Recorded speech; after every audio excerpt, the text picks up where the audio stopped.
Hey, what's up guys? Welcome back to another RB and hardware video, and in today's video I'm going to show you guys how to put together a $1,000 gaming PC for late 2021 using AMD's brand new Radeon RX 6600 graphics card. Maybe this is a PC worth considering for this year's Black Friday. Anyway, I'm going to show you guys exactly how to build this computer, all parts featured and why I'm using them and so on. And I have tested a total of 26 games in Full HD or 1080p, 1440p as well as 4K resolution, and we're not only going to look at traditional gaming benchmarks but also add in aspects like ray tracing into the mix as well and take a look at that, simply because DXR has been getting more and more traction in a lot of games lately. Now, in case there's any game you want me to include for future benchmarks, make sure to leave it down in the comments down below, and if you want videos more often, please smash the like button, subscribe and turn on the notifications bell so that you know exactly when new content is released. And for the latest and best pricing for each PC part, have a look in the description where you find every item listed.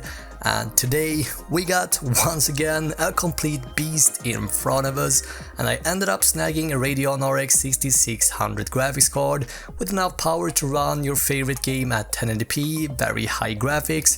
But yeah, before we go ahead and take a greater look at the gaming performance, let's kick things off with the heart of this PC system, the processor. So this is the $270 6-core Ryzen 5 5600X, and this is one of the best performing 6-core gaming processors on the market right now. Thanks to high IPC and lots of L3 cache, the 5600X is the ultimate go-to CPU for most gamers out there. If you're looking for a processor that works great for both streaming, gaming as well as even content creation, you're not gonna go wrong with the 5600X.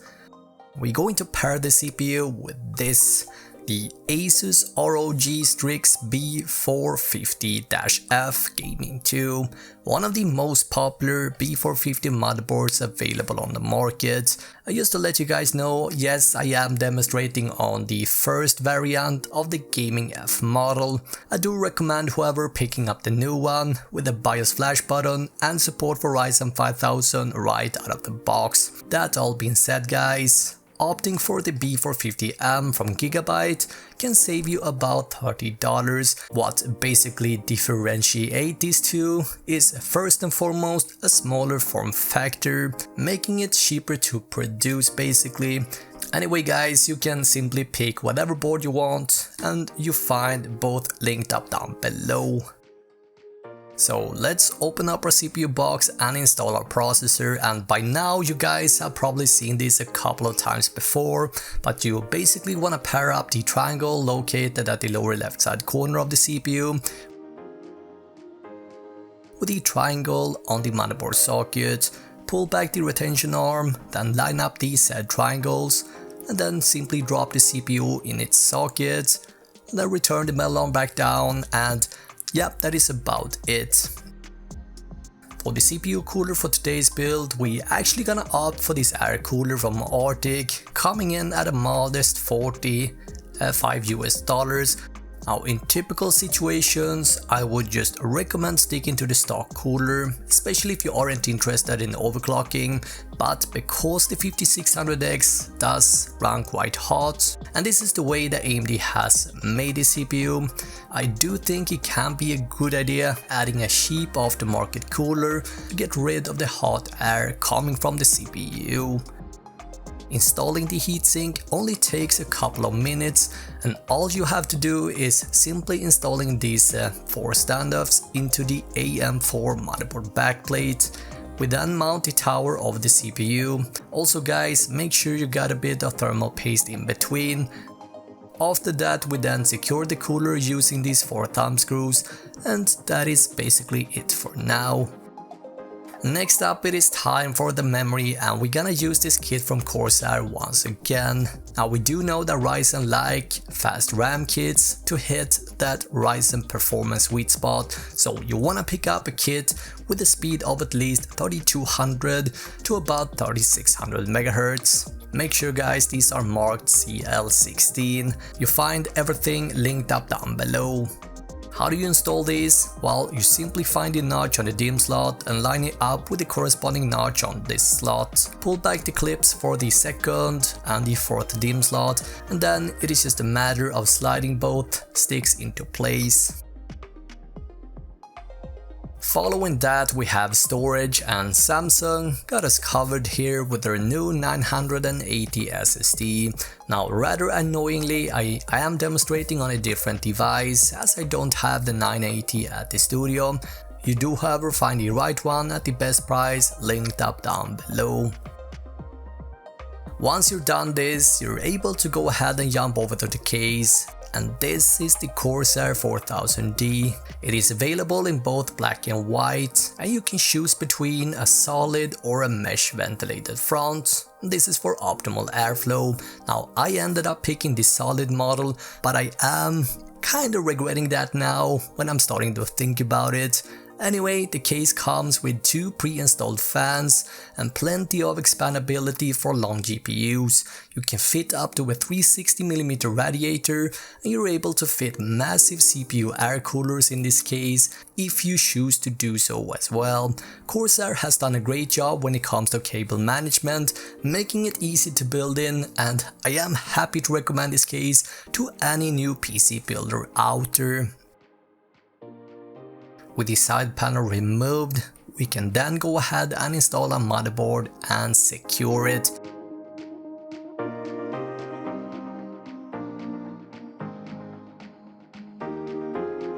Grab the power supply, install it, make sure you got the fan facing downward. A step-by-step cable management guide is linked up down below for you guys. Once we have successfully plugged in every cable to the motherboard, we can then move on and finish up with our CPU cooler. First guys, I want you to have a look at the fans before mounting them. It is important that the arrows of the fans are pointing towards the back of the case. We can then plug in the CPU fan cable and then finally mount the CPU fans onto the heatsink. With our CPU installment out of the way, let's finally take a look at our graphics card. This is the Radeon RX 6600 based on AMD's latest Navi 23 and RDNA 2 architecture with support for DX12 Ultimate as well as ray tracing. Now the 6600 mainly targets 1080p gaming, but thanks to 8 gigs of VRAM, it can actually do 4K and especially 1440p quite well, if you are okay of dropping the settings a bit. Now for example, Assassin's Creed Valhalla runs in particularly well at 1440p high settings, as you guys can see, and compared to Nvidia's similarly priced 3060, the 6600 is actually faster. However, if we take a look at the ray tracing performance in the side-by-side comparison between the 3060 and the 6600, it shows that Team Green is still the better pick here. The RDNA 2 architecture actually marks AMD's first attempt at tackling ray tracing, but Nvidia has actually been offering ray tracing support for the last 2 GPU generations now, so it is reasonable to expect slightly worse performance on AMD's cards. And even when it comes to traditional rasterization performance, the 6600 is on average a little bit slower than the 3060. I actually have a video linked up down below covering 26 games comparing the performance between the 6600 and the 3060. Anyway guys, because the 6600 comes with 8 gigs of memory, you got enough to play at 1440p and possibly even 4K. Now to give you guys a better idea where the 6600 sits in terms of performance, here is a pretty good overview. Because of the ongoing GPU shortage, the 6600 can be quite hard to find at the right price. This goes for pretty much more or less all GPUs at the moment, and I know it sucks. Prices are however slowly going back down again. I do however think it is important to keep in mind guys that this card released with an MSRP at $329. And I am going to link up the best deal I can find for you guys down in the description box below. If you can't seem to find the 6600 at the right price, I do recommend having a look at the 1650 Super or the 1660, and both of these cards are linked up down below as well. Another alternative maybe worth considering would be to pick up one of AMD's recently released APUs with built-in graphics and use this as a sort of a stopgap. But yeah, let's go back to the gaming benchmarks, running a wide range of some of the most popular games right now. Starting off with Full HD, here you can basically turn up everything to max and enjoy silky smooth frame rates. For 1440p, I recommend medium settings for most of the games tested.